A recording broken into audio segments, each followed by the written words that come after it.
Hey there, welcome to Myriad Movie Nights. I'm glad you're here. I'd love for you to sit down and join me for a few minutes.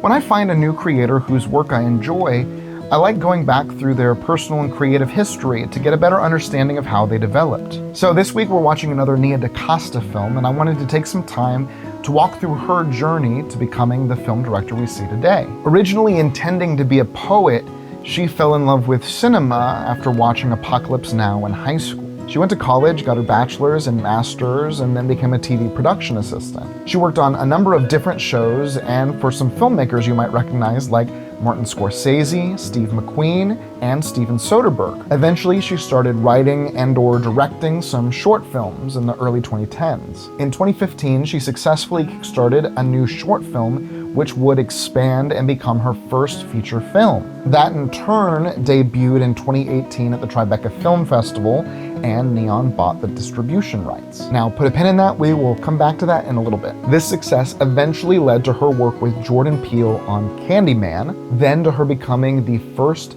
Black female director in the MCU with The Marvels, then to a film adaptation of the stage play Hedda, and finally to her most recent film, 28 years later, The Bone Temple.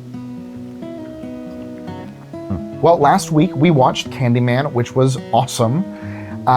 Previously, I had watched The Marvels when it first came out, which was not so awesome, though I am more inclined to lay that at the feet of the MCU than DaCosta. Now, let's take that pin back out because this week we are going all the way back to that debut feature film that started life as a crowd-funded short film, Little Woods. It's a crime drama centered on two estranged sisters played by Tessa Thompson and Lily James as they just try to figure out how to scrape by in the small town of Little Woods, North Dakota. Looking at the trailer, it looks like it's shooting for gritty realism and stressful drama.